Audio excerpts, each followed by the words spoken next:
this incredible house where I've had the pleasure of staying for 6 holidays. And I use that as a Y rather than an I. So the people of this house, Michael, France, and Lars, thank you for everything. So there are 2 things I really want to talk about, which has been asked of me consistently. Why this title, and why Iran? They're quite interesting questions to be asked of a curator who's working not necessarily from his own country or her own country, but from somewhere else. So I will try to talk about the notion of geographies, and as Eric Rogoff has called it recently, exhausted geographies. But I'll start with an anecdote by an incredible, brilliant American writer called David Foster Wallace, who we lost quite recently in 2008. And the reason I use this anecdote is because it has the same intensity as the great Iranian poet Rumi had and Hafez has. So he suggested, and this is the anecdote that I'm going to start with. There are these 2 young fish swimming along, and they happen to meet an older fish swimming the other way, who nods at them and says, "Morning, boys. How's the water?" And the 2 young fish swim on for a little bit, and then eventually one of them looks over at the other and goes, "What the hell is water?" And in that sense, it encapsulates, it tells you about how we are, but we don't know where we are. We are living in a time of great change. An incredible amount is going on, and this exhibition, in a sense, is part of that change. It is, as I was told by other people in Berlin when it was shown, it's like a slice of pie. It's an archive of a sort. Sometimes the obvious, the ubiquitous, even important realities are often overlooked and are hardest sometimes to see or even talk about. In putting this exhibition together, what I felt that what the artists were doing were using their courage, their sensitivity, combining it with emotional intelligence in a desire to be heard. And that desire to be heard is a growing desire all over the world. In a sense, the title was chosen because, like the exhibition, it was collected, collated, and then curated. A lot of the work was actually taken out in suitcases outside of Iran, out of Iran, carried as hand luggage, because if it was found and opened in a cargo, it would have been dismissed and the people would have got into great trouble. I thank those people who did that for us, to be able to share some of the work, especially the work which is in the cupboards over there. They're deliberately re-curated in a sense, to be placed in a way where you have to look at it, you have to find it. And in finding something, you're able to then share what the artist wanted to say, which are a series of Goya-esque drawings, watercolors. So, in using this title, Speaking from the Heart, it was not necessarily the idea of the intellect speaking. The heart is associated with love, but also with pain. And you find a lot of it here. There's a lot of pain. There's a lot of use of red, and deliberately so. Because it has great associations, not only in the history of art, but in the contemporary. Even these 2 portraits on the left-hand side of me here, you're right, by Masuma Musafiri, it's called heat stroke. There's blood coming down out of the nostrils, which you can actually get from heat stroke. But what sort of heat caused that stroke? And it wasn't just the sun's heat that she's talking about. She's talking about the heat of society. She's talk about the heat of the civil spaces which they work and live in.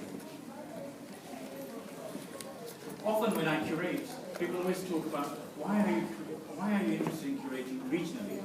What is this idea? Why do you work with Palestine? Why do you work with India? Why do you work with, in this case, Iran?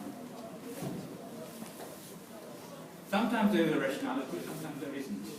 But it's about speculating the possibilities. What is it that's coming out of the regions which remains absent within the global field? What are the voices which are unheard, remain unseen, as the big art fair is talking about? And what is it which is very local as knowledge and very focused in their ability to make work about that local knowledge? If we do not work around those ideas, or if we attempt to think that everything is porous, everything floats, it doesn't. A lot of the things, a lot of the ideas here come from very specific traditions, very specific points, nuanced points of how they're trying to work through their realities, their lived experiences. Within the limits of their possibilities, they're producing these works. There is one artist who's not present here, is producing very small digital files, creating works as compositions which are stamps. And she prints them on the back of stamps. So if the case is that she is somehow, somebody comes in and wants to search your apartment, those stamps can be hidden. That's the artwork for that moment, in that space, in that time. And it's strategic. And this is where the local registers don't make up the global. They make up the local conditions through which they have to mediate with the system, the ideology, the religiosity which is surrounding them. In that sense, what this exhibition tries to work out is what are the limits of its logic, what are its history, and what is a sense of an aesthetic heritage that's been developed in this exhibition, in this contemporary work, in these statements. These are the nuanced points which this exhibition tries to work through. Even that piece over there by Melody Hassanzadeh, which are the wallpaper pieces, they are full of fallacies, but they're hidden within a pattern.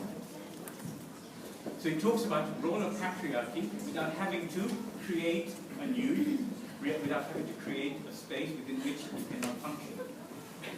So these hidden metaphors is where the focus is about political instability affects aesthetic development.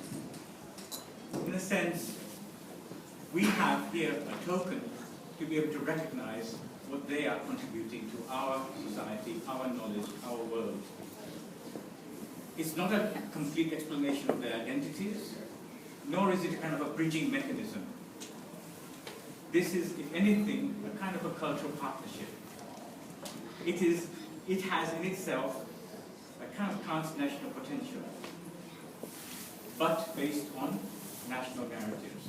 These are narratives that have emerged out of Iran, especially since 2009, the election, which was not transparent, and people were forcing the hand of democracy in that country. In Iran itself, the Ministry of Culture and Islamic Guidance disallows many of the contemporary artists to be shown in any of the institutions.